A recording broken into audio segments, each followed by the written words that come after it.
Hi, I was wondering if you were interested in tying me up tonight? I don't have anything planned right now, so that's a possibility. I haven't seen you do rope with anyone before. Do you have much experience with bondage? I'm kinda new to rope. I've been tied up a few times, and I liked it a lot, but I've never been suspended. It looks amazing. I'd really like to try that. Have you seen me tie? Yes, and I liked what I saw. So you know that I like to tie with lots of sensual contact and physical intimacy? Yes. I like the connection I see between you and your play partners. And you're open to having that kind of experience with me? Yes, that's why I asked you. It sounds like doing some rope together could be fun. But if we're going to do this, we need to chat a bit first about safety, communication, and boundaries. That sounds good. Can we do that now? Sure. Have you ever had any difficulties when you were being tied? Not really, but I've only done floor work. I've been in hog ties and force bows and I didn't have any problems. I'm pretty tough. Have you been in a box tie with your arms behind your back, like this? Yes. And how was that? It was good, though my shoulders were ready to be out of it by the end. How long were you in it? I don't know, maybe an hour or more. But I was fine as soon as I got out of the rope. That sounds pretty good. Being in a box tie for an hour isn't easy for a lot of people. I'm pretty flexible. I do yoga. Excellent. Any old injuries or aches and pains I should know about? No, I'm feeling pretty healthy right now. Though my neck had a crick in it this morning, but I just think I slept on it funny. I can try to be gentle on your neck. It's okay, I think it's fine now. You don't have to be gentle. So a hair tie would be okay? Oh, yeah. No issues with shoulders, or hips, knees, or back? Nope. Have you eaten? I ate a couple of hours ago. My energy is good. Okay. Let's go over some limits and what kind of experience you're hoping to have with me. Before I play with someone, I like to at least talk about desires for DS, pain, and levels of sexual intimacy and touch. Okay. How about dominance and submission? Are you interested in an experience where it feels like you've relinquished control to me? I identify as a submissive, so, yes, when the energy is right with someone, I really like it when the top takes charge.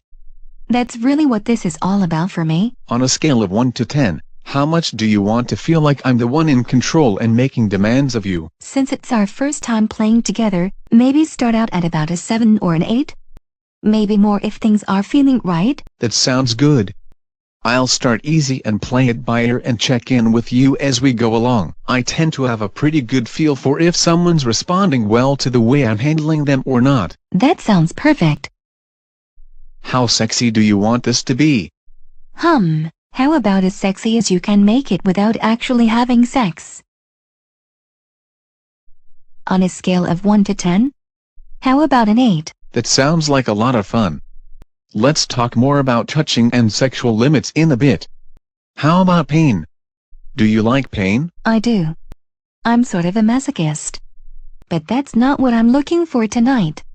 I'd really just like to try to enjoy the rope and the sensuality of it this time out. The style of tying I tend to do, and especially suspension, creates stress on the body. That's intentional. That's how we get the endorphins going. Most suspension is inherently uncomfortable, especially if you stay in the rope for any length of time. Oh, I'm okay with that.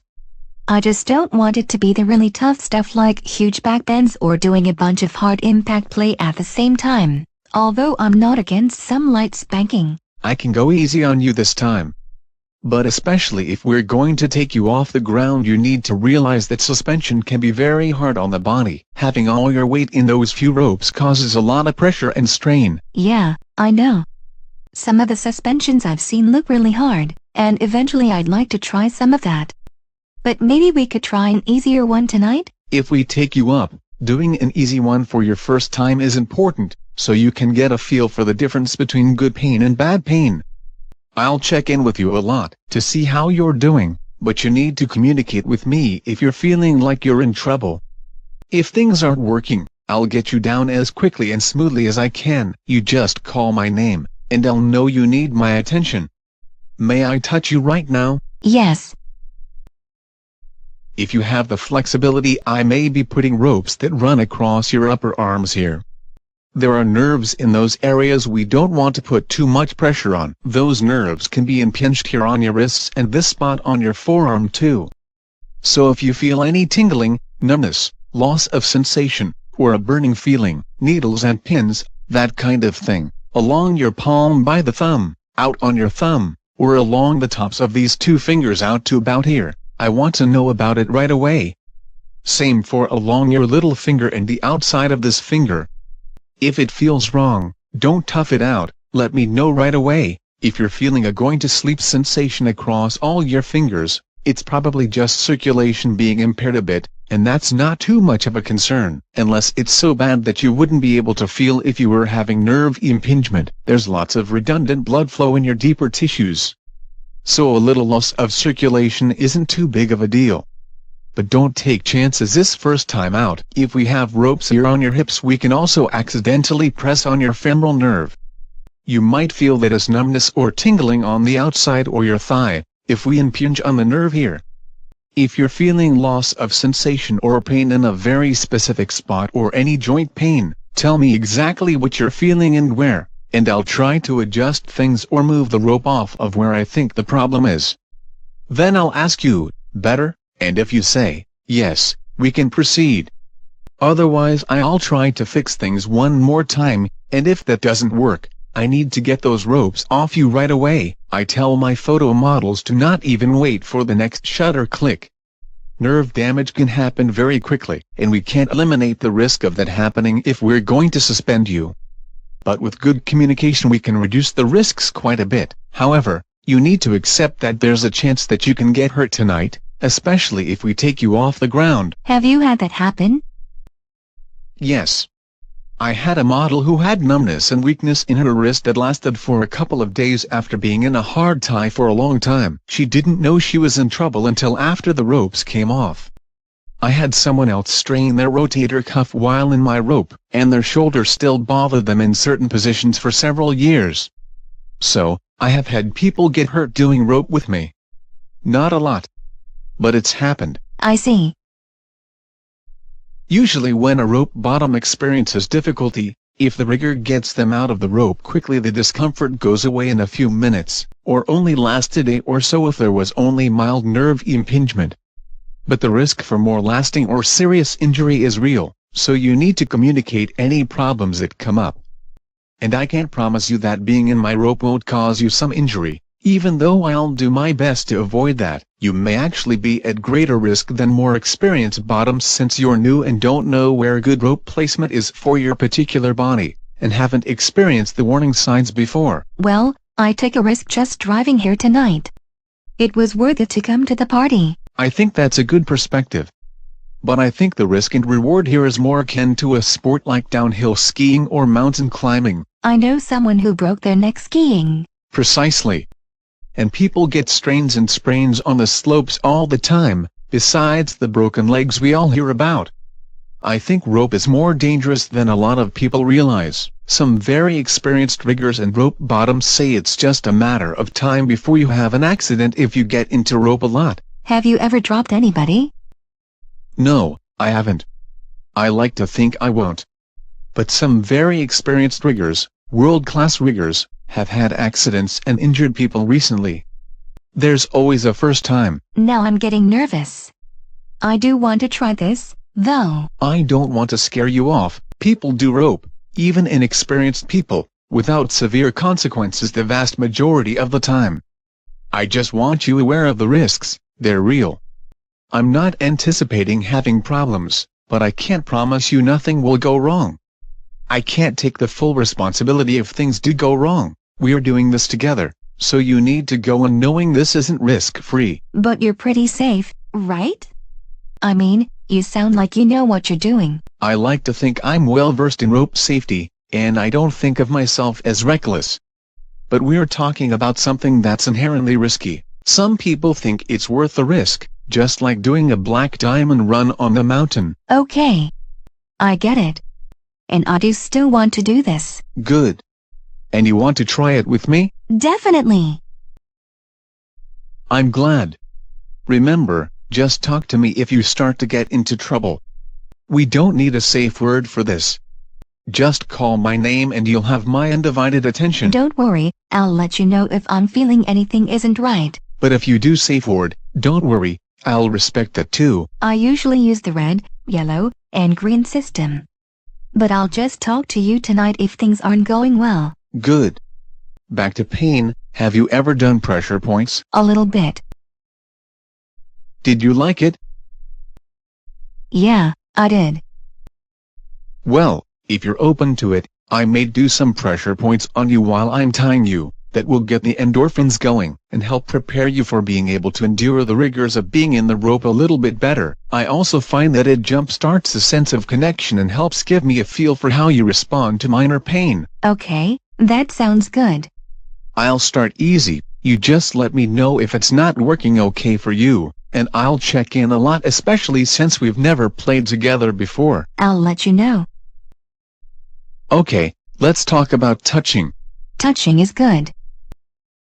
Do you like to be handled gently or roughly? Can we do a mix of both? I can do that. I should be able to tell if you're responding well to being tossed about a bit. I like that. Do you like having your hair pulled? Yes. And it's okay if I do that? I would like that. How naked can I get you? I'd like to keep my panties on. Everything else can come off. Is there anywhere I can't touch you? Not really, but no penetration. So I can touch your vulva? But just stay over the panties? Yes, that would be okay. Anywhere else I shouldn't touch you? Nope. Nipples? Feet? Mouth? Ears? Ribs? Ooh, not the bottoms of my feet. I'm too ticklish. Got it.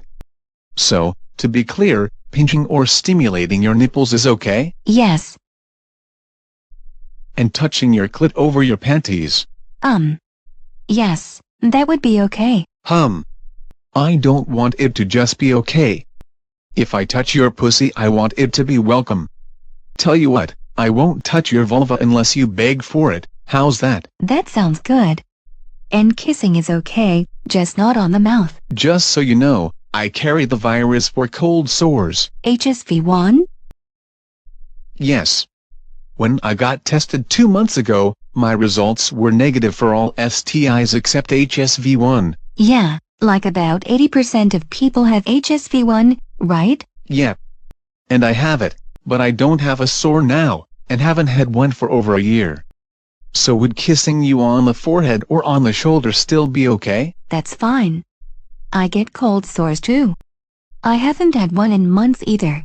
Any other STI concerns if you happen to beg me to touch your pussy? I tested negative for everything a few months ago. Good to know. Blindfold? That's fine. Cloth gag or rope in your mouth? No, not this time. Is that okay? Of course it's okay. Don't hesitate to say no to anything. I'm not necessarily going to do all of these things you say are alright. I just want to know what would be okay ahead of time. Hand on your throat? Please. I love that. Rope over your nipples? Okay. Nipple clamps? Okay, just not clover clams. Rope between your legs? I've never done that, but okay. If I put a rope between your legs, it won't have ever been between anyone else's legs or it will have been clean since. Good to know. Bamboo between your legs? Sure. But no insertion. Got it. So, do I understand correctly that you're open to my body being against yours, and you're open to my directly stimulating you, just no vaginal or anal or oral penetration? Yes, I think that's about right. Again, if things seem to be becoming too intimate, you just say something. I will. Vibrator? Not this time. Oh, so maybe next time? Yeah. Maybe. One more thing. I'll want you to contact me tomorrow to let me know about any physical aches and pains, and how your mood is. Good, bad, Meh, I just want to know how you're doing after we played. I can do that. Can I just drop you a line on FitLife? That works. Do you have any questions? When do we start? Pretty quickly. I'm going to go over to that open suspension rig over there and start setting up. I'd like you to drink some water, use the bathroom, and then meet me over there, and we'll go over some quick stretches and I'll look at your flexibility. Okay. I'm looking forward to this. Me too.